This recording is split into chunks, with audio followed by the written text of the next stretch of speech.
And we cannot go into the holiday season, Christmas, Hanukkah, Kwanzaa, with this same kind of attitude. Well, we are running out of ways to say grim milestone, but here we are again as COVID-19 cases climb in the first few days of December, and that's before knowing the extent of a Thanksgiving spike. Just the word of a police officer doesn't really carry the weight that it used to. 6 months since a Pettis County Sheriff's deputy shot and killed Hannah Pfizer. What we've learned about the case after digging through the documents. Plus, the next step toward a new indoor football practice facility for the Tigers. This is KOMU 8 News after the game. Coverage you can count on. KOMU 8 News starts now. In the first 5 days of December, the U.S. recorded 1 million new COVID-19 cases. That's the shortest period of time it's taken to report 1 million new cases. Good evening, everyone. I'm Emily Spain. Thanks for joining us tonight. To give you an idea of how fast cases are growing, after the first coronavirus case was confirmed here in the U.S., it took the country about 100 days to reach 1 million. Experts say this milestone comes before we've even seen the full extent of how Thanksgiving travel has affected cases. And with holiday preparations expected to ramp up in the coming weeks, the CDC had a simple plea yesterday, urging people on Twitter to, quote, just wear the mask. But sometimes it's not that simple. One White House official says a big part of her job is to correct misinformation. And so I hear community members parroting back those situations, parroting back that masks don't work, parroting back that we should work towards herd immunity, parroting back that gatherings don't result in super spreading events. And I think our job is to constantly say those are myths, they are wrong, and you can see the evidence base. Across the country, 100,000 people have been in the hospital in the past 4 days. President Trump's personal lawyer and former New York City Mayor Rudy Giuliani is in the hospital after testing positive for COVID-19. The president tweeted out the news of Giuliani's positive test this afternoon. Since then, he checked into a D.C. area hospital, but no word on his condition. Giuliani has been working on the Trump campaign's attempts to overturn the election results in court. He has been seen in public places in several states over the past few weeks, often without a mask. Kenton. Emily, we have a few clouds still overhead. Okay, thanks, Kenton. Here's a look at your latest COVID-19 case numbers here in Missouri. The state added over 3,800 new cases in the past 24 hours. The state also added 11 new deaths, bringing the total to over 4,100 since the start of the pandemic. Missouri's positivity rate is currently sitting at 20.1%. The WHO recommends that number be below 5% over 2 weeks.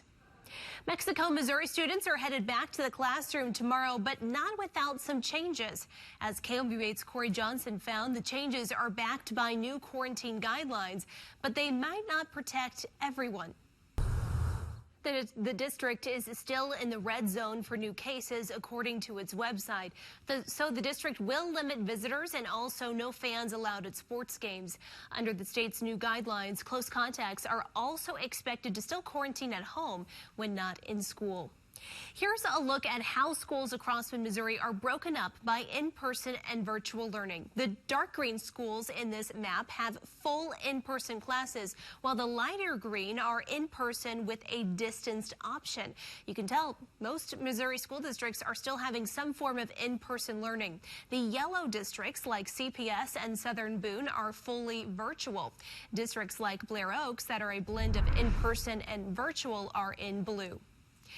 Well, today, Fulton police responded to multiple fired calls within 2 blocks of each other. One of those shootings sent someone to the hospital. The first call happened around 8 a.m. at West 5th and Jefferson Streets. The second happened at 1:30 p.m. at Jefferson Street near West 7th Street. One person got shot and went to the hospital with non-life-threatening injuries. Fulton police say they have 4 people detained for questioning. It's a case that raised a lot of questions here in mid-Missouri. What happened leading up to the death of Hannah Pfizer? A Pettis County Sheriff's deputy shot and killed Pfizer in mid-June after he says she threatened to shoot him. But Pfizer wasn't armed, and the deputy did not have a body camera or a dash camera. Over the past 6 months, KOMU Ray dug through the case, trying to figure out why deputies in the county weren't wearing cameras. What our team found and what's changed in Pettis County in the last 6 months. That's coming right after we come back. Our winds are out of the north right now. It's helping to keep us on this cooling trend, but eventually they're going to be from the south. This week, it's going to bring us a big warming trend, and I'm talking about more rain and more wind coming up in the 8-day forecast. Tonight, in a Target 8 investigation, we dive into a story we've been following now for months. Over the summer, a Pettis County deputy shot and killed 25-year-old Hannah Pfizer. Pfizer was not armed, and the deputy was not wearing a body camera. A special prosecutor investigated and decided not to file charges against the deputy. Since that day, June 13th, a lot has changed in Pettis County. KOMU 8's Annabelle Thorpe spent the past few months piecing together why deputies stopped wearing body cameras. Annabelle. Emily, for nearly 3 years, the Pettis County Sheriff's Office did not have body cameras. That includes during Hannah Pfizer's stop. So I looked through nearly a dozen records requests and sent these over to the Sheriff's Office to get back this many documents and more. In these documents, I found out the Sheriff's Office never got a formal repair cost quote.